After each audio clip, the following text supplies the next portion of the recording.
Hi, I'm Alfonso Muchacho, and I'm back with another episode of Life Advice. You ask the questions, I give you the answers. So, had a few interesting questions coming in. Sorry I've been away for a little bit of time. I've been busy, but I'm back now to help.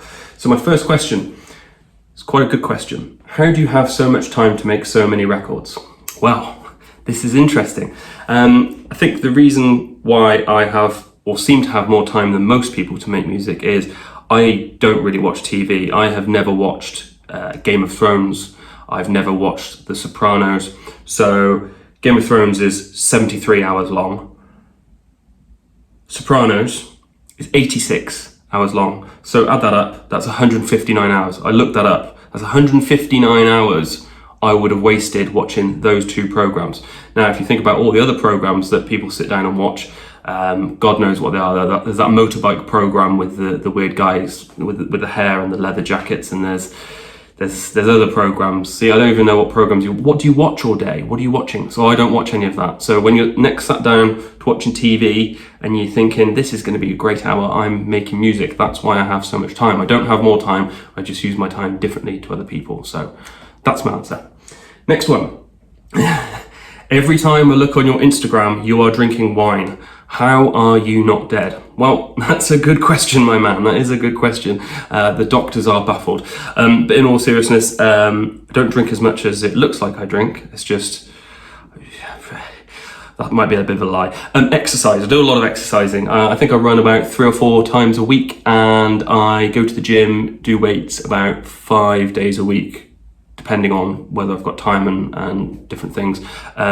So I probably burn 9 million calories. So the wine doesn't make me too fat. Like, I'm obviously a little bit fat, but not too fat. So exercise is the key. There's not much more. Having Irish blood, I think, helps. I think that's the other thing.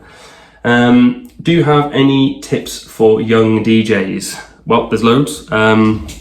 But I think the most important one, let's say you are playing your first live gig and you're a little bit nervous, and there's a real important equation that you have to understand. You have to learn to balance how much you can drink with how often you need to go to the toilet, and you need to do a bit of research on this, and you need to work out, maybe practice. So beer is a no-no. You can't drink beer when you're DJing because you'll need to go to the toilet too much. If you're doing a 3-hour set, let's say you're doing a 2-hour set, if you're drinking beer all the way through, you'll probably get through maybe six beers, 1 every 20 minutes, I think seems reasonable. You're going to need to go to the toilet unless you've got a bladder like a whale. I don't, so I would need to go to the toilet. So I usually drink spirits when I'm DJing. I might drink wine if I'm feeling a bit confident, but beer, I'd have 1 beer and that'd be it. So you need to do your research before you go on to understand what your body's capable of holding before you need to go to the toilet. Because the toilet might not be next to the DJ booth, it might be over the other side of the club, and you don't want any of that. It's not a good scene. Should I buy an analog compressor? Are they worth it? And will I hear a difference?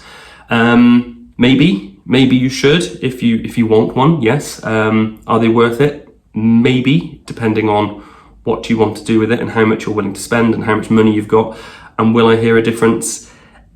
Maybe. So there's a lot of maybes there. The thing to remember is they don't sound better or worse, they just sound different. Each one sounds different, and you've got to understand what you're buying it for. If you're just buying it because you think, if I buy an analog compressor, it's going to make my track sound better, it won't. It doesn't work like that. It'll make it sound different. Are you just going to use it on an individual instrument, or are you going to use it across the whole mix? If you're buying a compressor to use across the whole mix, it's going to be very, very expensive to get one that will add something to your track. I would think if you're starting out and asking this sort of question, you're better off spending the money getting your track mastered by someone that knows what they're doing, as opposed to having a go and doing it yourself with a cheaper compressor. If you're buying a compressor for character to use over a synth you've got, then by all means, yes, that can be worth it. But remember, you only get one, so you get one instance, so you can't, it's not like a plugin where you can put 10 of them across your mix. You only get one, so it can get expensive very quickly. But they're a lot of fun. They're a lot of fun, but you've got to buy them for the right reasons. Don't just buy them because you want one and you think it's going to add something magic to your track, 'cause it won't. Next, what are the legalities of doing an unofficial remix, so a bootleg, and posting it to YouTube? So YouTube's actually pretty good with copyright. Most of the time, if you upload a track that gets flagged for copyright reasons, it just means that you won't earn any money from it, and that the copyright holder will earn revenue from the adverts that are shown on the video. You might be unlucky, and this depends on the deal that the record label has with YouTube. Some of them will get taken down, so it might get blocked. So you'll upload your track and you'll get a notice saying your track has been blocked in 83 countries, and it's every country you can think of. So that does happen. It's impossible to know without doing it. The things have changed now with YouTube. They won't give you a copyright strike just for uploading copyrighted material. It's only if you appeal it and you argue and you go down that route. So I think it's fine, but you won't know until you try, and you won't make any money off it, obviously. But I've uploaded tons before and never got into any trouble with YouTube. Their copyright rules are actually reasonably fair, I think. Next, what is the best audio interface under $200? So I think the best audio interface, period, is the one that's got the features that you want.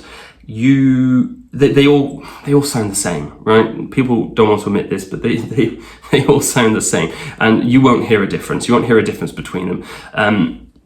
I would go for the one that's got the features you want, as in, has it got enough ins, has it got enough outs?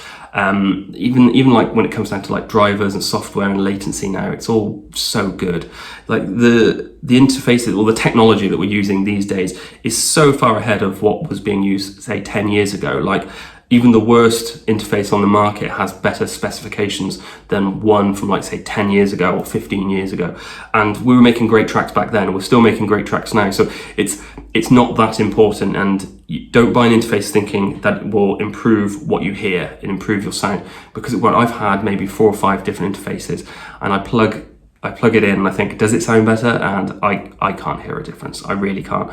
But I like the extra features. So if I was upgrading my audio interface, I'd literally be looking at ones that had more ins and outs, rather than looking for ones that have got pristine converters and all that. I think it's a little bit snake oil. I think if you're recording an orchestra, if you're recording a band, let's say for some reason Bono stops by with the rest of U2 and you want to capture the best recording possible because they're only in the studio that one day, then yeah, maybe splash out and get something with great converters. But there's so much else you need to get right in your signal chain. Like the microphone would have to be very high end, very good quality. Your room would have to be acoustically treated. There's so much more to worry about than what audio interfaces sound like. So go for the one with the features that suits your needs. What else have we got here? How do you cope with stress, meeting deadlines, etc., etc.? I tend to work quite quickly, so it's not usually a problem if I get a deadline, say, for example, a remix. I never really get deadlines for tracks because it's done when it's done, but a remix you tend to get deadlines for. Guest mixes you will as well. If I get a 2-month deadline, I've usually got 80% of the track done in the first couple of weeks, and then I take a step back from it and then come back to it later and attack it with some fresh ears. I have had occasions where running right up to the deadline, so like the last few days, that I'm not happy with what I've done, so I've started again, and then it's put a lot of pressure on to get it right in a short amount of time. But I guess it is stress, but stress doesn't come from stuff that's going on, right? Stress comes from the emotions you attach to what's going on. So it's not what's happening in your life, it's how you think about stuff that creates stress. And I think I structure my process in a way that means it's not stressful, so I never really encounter it.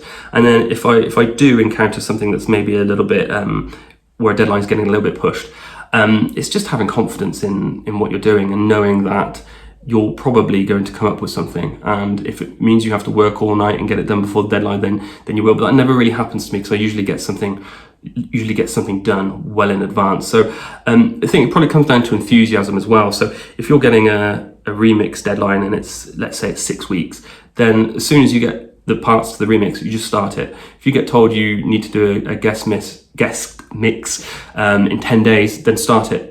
today. Like, attack it, do it quickly, do something with energy, with vigor, and then you'll find that you don't run into these problems later down the line. So yeah, just don't worry about it. It's only music as well. Like, it's not like no one's making any money from this stuff at the moment. So, you know, thankfully we're not paying the bills. Like, this place wasn't paid for by remix deadlines. So if you miss one, you miss one. Who cares? It's only music. I don't think anyone's paying attention.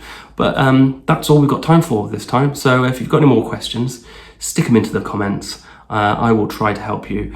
We're living in crazy times at the moment. We need to be full of cheer. So keep smiling on the inside more than the outside. Smiling on the outside will give you wrinkles. Apparently, Hugh Grant, here's a fun fact for you. Hugh Grant never smiled throughout college because he was scared that it would give him wrinkles. So be a bit more like Hugh Grant. Serious on the outside, smiling on the inside. How for now?